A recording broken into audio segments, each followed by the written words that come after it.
Olá, estamos aqui em mais um episódio do nosso estudo do livro Gênesis de Moisés, nesse ano de 2017, dando sequência ao episódio anterior em que nós comentávamos aquele diálogo ocorrido entre a serpente e a mulher.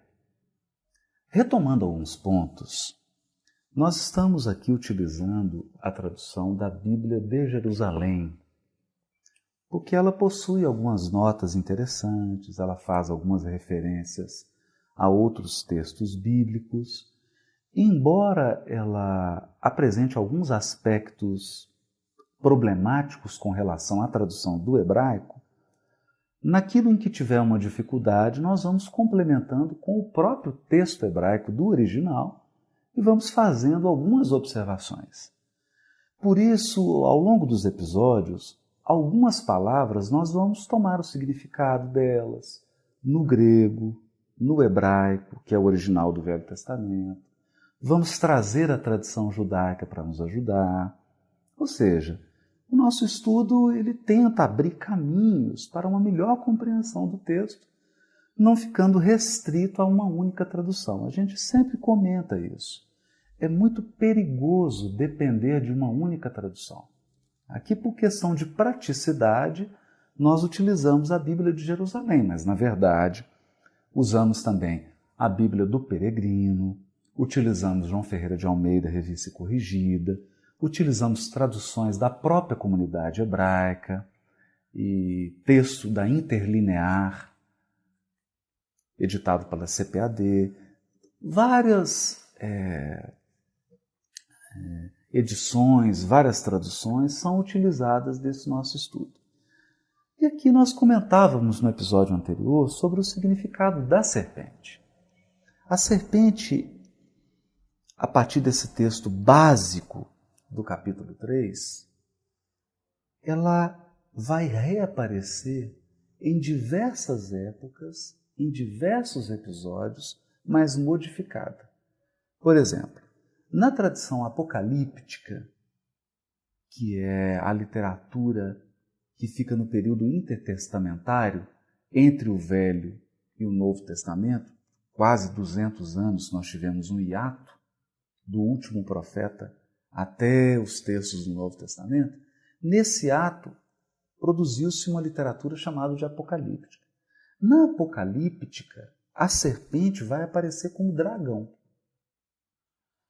Então, o que a gente percebe que aconteceu? Uma amplificação da serpente, mostrando a progressão geométrica do mal. Não se trata de uma progressão simples. Aquele elemento psíquico simbolizado pela serpente, ele ganha em dimensão, em alcance, inclusive territorial, porque passa a englobar o mundo inteiro, e ele ganha também em intensidade.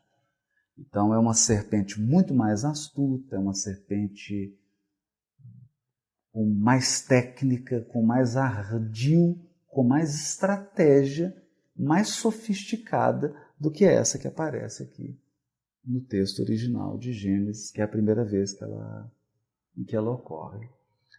A gente sempre gosta de frisar que um erro básico cometido por nós ocidentais, quando lemos esse texto oriental, e é oriental esse texto, os hebreus estavam no Egito, depois passaram pela Pérsia, ficaram um pouco na Grécia, Babilônia, ficaram um tempo cativos na Babilônia, tiveram contato com muitos povos do Oriente e tem uma linguagem, a própria língua hebraica é de filiação oriental.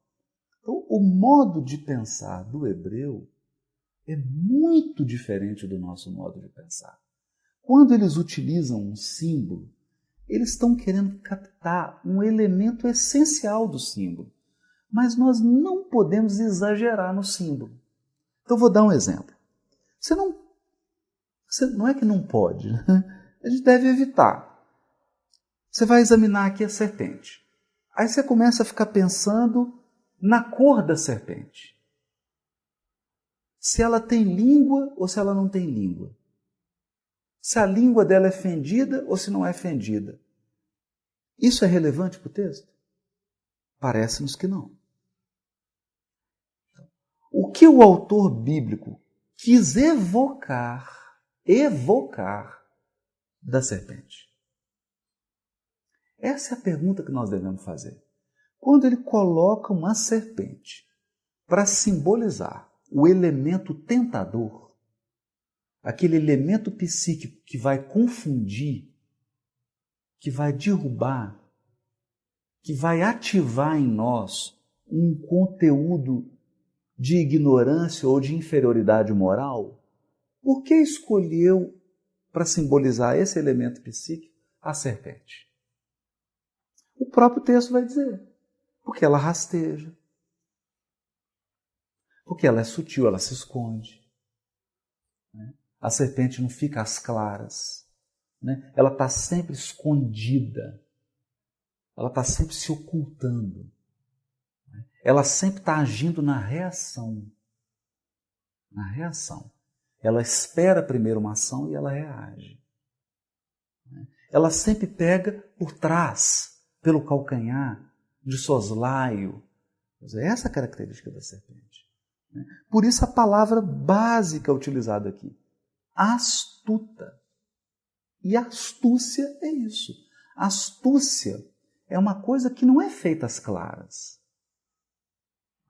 Astúcia é uma capacidade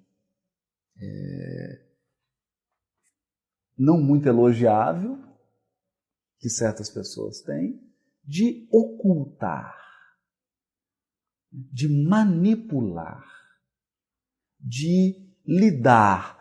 Ela fala um pouco de verdade e ela mistura um pouco de mentira na sua fala. Quer dizer, essa é a astúcia.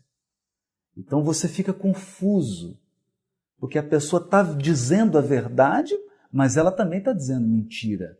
E você não consegue distinguir o que é verdade e o que é mentira. A pessoa silencia, mas ela silencia para te confundir. Quando ela fala pela metade para poder te induzir. Quer dizer, ela nunca parece que está te sugerindo nada, ela nunca parece que está dizendo, ela nunca se compromete, ela apenas problematiza. Então a atuação da serpente aqui revela a astúcia. Porque ela não chega para a mulher e diz assim, olha Eva, eu tenho um plano. O meu plano é dominar o mundo e para isso eu quero me opor ao projeto de Deus. Deus criou um ser humano à sua imagem e semelhança e esse ser humano é simples e ignorante, mas ele precisa ganhar experiência através do amor e da conexão com Deus. Mas eu quero defender um projeto contrário. Eu quero me opor a Deus e eu quero experimentar por conta própria. Eu não quero depender de Deus. Eu quero fazer o que me dá vontade. E como eu estou me opondo, estou aqui chamando algumas pessoas para se opor a mim. Isso não é astúcia. Isso não é astúcia. Isso revelaria um tal grau de sinceridade que aí não seria serpente. Aí não seria serpente. A serpente não faz isso. Então ela chega, ela não diz que tem projeto, ela não diz a que veio, ela não fala dela, mas ela levanta questões. O que Deus te disse? Te disse isso porque ele está com medo de que se você comer do fruto da árvore do conhecimento do bem e do mal, vai ficar igual a ele. Você vai ter o conhecimento do bem e do mal. Ou seja, esse é o ardil. Ela não diz a que veio, ela não diz o que ela pretende, ela não diz o que ela lucra com essa história, qual que é o ganho dela nessa história. Ela simplesmente joga com verdade e mentira. Ela joga com luz e sombra. Ela oculta. E essa é a marca do mal. É a marca da obsessão. É a marca da fascinação. É a marca da influenciação espiritual inferior. toda influenciação espiritual inferior joga com esse ardil. Joga com esse ardil. Você não consegue identificar. O que a pessoa quer? Por que ela está dizendo aquilo? Qual que é o interesse dela? Porque nada é claro. Tudo fica no oculto. Tudo fica no nublado. Se você diz, não, mas eu não disse isso. Eu não disse. Em nenhum momento eu disse isso. Em nenhum momento eu pedi isso. Portanto, manipulação é a marca da serpente. Mas manipulação é apenas um lado da moeda.